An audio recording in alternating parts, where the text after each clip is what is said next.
আমি নামাজ পড়ি, আমার কেন এত দুঃখ?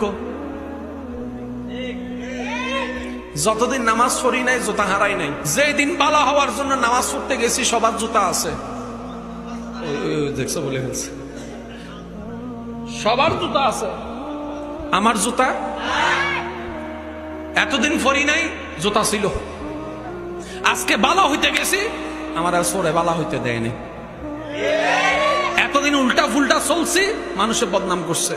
আজকে যখন আল্লাহর ভয়ে নিজেকে শুধরাই নিয়ে ভালো পথে সুন্নতি লেবাস নিয়ে চলতে শুরু করলাম, রাস্তা দিয়ে যায় সুইসা পাইছি,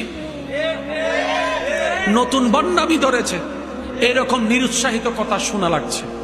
আমি যতদিন ইবাদত করি নাই কেমন জানি একটু ভালো ছিলাম, এখন আমি নামাজ পড়ার চেষ্টা করি, আমার এই বিপদ, আমার ওই বিপদ, আমি ধৈর্য ধারণ চেষ্টা করি, আমার এই সমস্যা, আমার ওই সমস্যা। 2 নম্বরই কামাইছি, কখনো অসুস্থ হই নাই, এখন থেকে হালাল কামানো শুরু করছি, আমার অসুস্থতা বেড়ে গিয়েছে, আমার রোগ বেড়ে গিয়েছে, পরিবারের এই ঝামেলা। আমার ব্যাপারটা তো বুঝলাম না, ব্যাপারটা তো বুঝলাম না। এই জায়গায় অনেকে না বুঝে অ্যাক্সিডেন্ট করে, কি করে জানেন? ওই ভয় থেকে বাঁচার জন্য, রোগ থেকে বাঁচার জন্য, বিপদ থেকে বাঁচার জন্য আবার নামাজ ছেড়ে দেয়। আমার ভাইরা তো, আমরা হয়তো বুঝতে পারি নাই, আল্লাহ তাআলা বান্দাদেরকে 2 জগতে একসাথে কখনো সাজায় দেয় না। হয়তো কোন জায়গায় বান্দাকে দুনিয়াতে সাজা দিয়ে দেয়, কোন বান্দাকে পরকালে সাজা দেয়। আল্লাহ যাদেরকে জাহান্নামের সাজা থেকে বাঁচাতে চান, তাদেরকে তাদের কর্মের কারণে দুনিয়াতে বিপদ দিয়ে, সাজা দিয়ে, কষ্ট দিয়ে জাহান্নামের আগুন থেকে বাঁচায় দেয়। সুবহানাল্লাহ।